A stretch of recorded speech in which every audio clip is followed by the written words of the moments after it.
Yep. And Krupa, you can video record, right? You are able to do it, right? Yes, I'm able to do it. Yeah. Go ahead. Well, I'm which will now my story will sound so frivolous, but okay, let's go. So, a long time back, well, not that long ago, when I was in fourth grade, my father decided to emigrate back from the US to India. Now, I wasn't happy about that, but my father planned it and I just followed. He decided which school that I was going to, and so my father planned it and I just followed. And pretty soon after, uh, he said, "You go to this college." And now I was a bit unhappy, but my father had planned it, and so I followed. I did IT. I hated IT. I still hate IT. Now, what would every respectable IT professional do? Get a job, of course. So I sat for the college entrance exams and whatever, and I got a job. It was planned, and I just followed. 3 years, I got to work. I did whatever I could. But I was 25. It was already too late to get me married. And so my dad said, "Get married." And it was planned, it was arranged. But this time, I did have a choice. I did. It was the second man that I spoke to. I spoke to him, just one phone call. I didn't know his name, I didn't know how he looked, but something that he said, "I want a girl that can amuse me every day of my life," he said. And there I fell. I decided this was the man that I was going to marry. And finally, just finally, I could live my dream.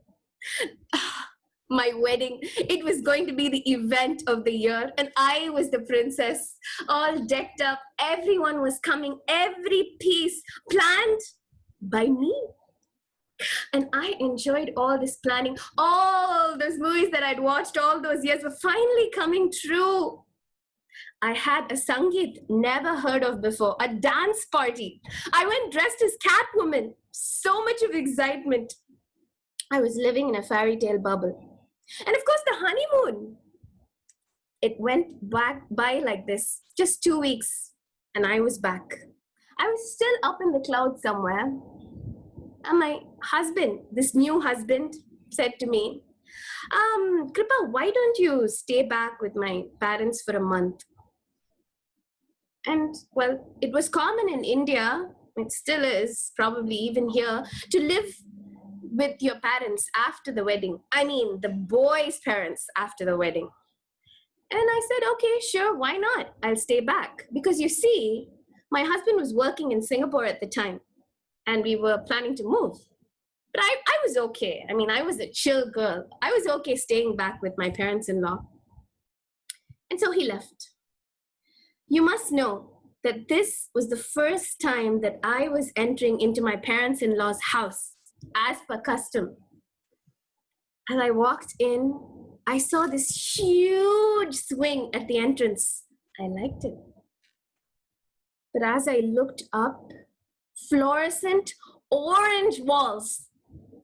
And at the top, fluorescent green paint.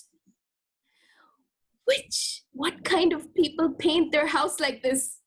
I hated it. And as I slowly walked through that house, judging about everything and looking at all the tacky furniture, I thought to myself, what did I walk into? For the first time, reality struck. Now, you'd think that everything went downhill from there. No, surprisingly, my father-in-law lived in the same movie that I was living in. When I was in the clouds, he was in the clouds as well. And so my every wish and whim was being satisfied. Every day he would pick out the choicest sweets and savories and bring them to me. And he never let me do a single thing in the house. And every morning he insisted that I sit on that big swing and he would push me. And I would think to myself, I'm a 25-year-old independent woman. But I enjoyed the attention, I'm not going to lie. And so I went along. Now, 2 weeks had passed, and something was wrong. I mean, all this attention, I was the princess, but something was wrong. Somewhere deep down, I knew. And as I sat there and thought, my mother-in-law came and said, "Do you miss your mom?" Me? Miss my mom? No way, I thought to myself. But what was it? And then I realized my period was missing. My period, that annoying period that came every 28th day of the month that I never liked, that period was missing. And I was so confused that I called my doctor's sister. Well, she was studying to be a doctor. And I said, "Kavi, my period is missing." And she said, Akka, you must have had a lot of fun during your honeymoon. Your hormones are all over the place. Don't worry, you'll be fine. Another week passed. My period was still not there. This time, I decided to call an actual doctor. So I called my friend and I said, "My period's not there." And he said, "Kripa, go and get a pregnancy test." And I was like, "What? Pregnancy test? Dude, I made love for the first time in my life only 2 weeks ago. And now I have to go and get a pregnancy test?" I didn't even know what a pregnancy test was. And he told me to go to the pharmacy. So I mustered up my courage to go to my father-in-law and say, "I need to leave the house." Because till this point, I had not left the house, unless I was arm candy to my mother-in-law and everyone fawned over me. My father said, no. But I insisted, I screamed, and they knew something was wrong, so they let me go. My parents-in-law had been living in this place for 20 years, and as I stepped out of that house, every single house, a head popped out. Everyone wanted to know where the new bride was going. Everyone wanted to see what I was dressed with, what I was wearing. I was the center of attraction, remember? And I hated it for the first time. I ran as fast as I could, as far as I could, to find a lonely pharmacy. And as I opened the door to that pharmacy, I thought to myself, no. Everybody's gonna know what I did. My new tali, my new Mangalsutra, that symbol of wedding was on my neck, and now everyone would know what happened during the honeymoon. But I had to go. And so I went up to the pharmacist and slowly said, "Pregnancy test." And he said, "Madam, what do you want? 100 rupees, 200 rupees, 500 rupees? Which brand do you want?" And I said, "What? 500 rupees?" I only had 200 with me. So I grabbed that and ran back home. Locked myself in the bathroom. That was the only place that my father-in-law wouldn't follow me. And I sat there reading the instructions. And it said I had to pee on the stick. Really? After all the technological advancement in the world, I had to pee on a stick to figure out I was pregnant? And I waited. It said 3 minutes. 2 stripes if I was pregnant, and 1 if I wasn't. As I sat there thinking to myself, I said okay to this man because he said I need to abuse him.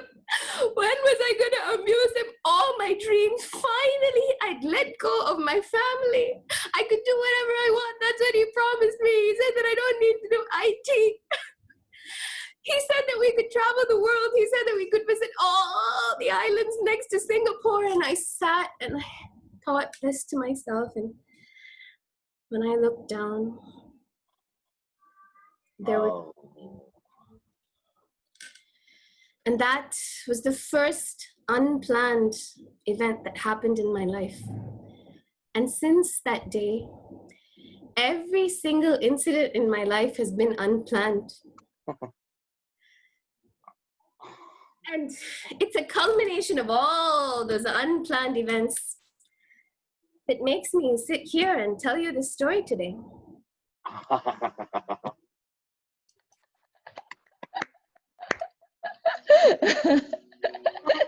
Thank you, Krupa. We move on to Anna. Yeah, Anna. Yay, Anna. Yeah, I'm here. Would you like to record yourself? Yes, please, if Okay. that's possible.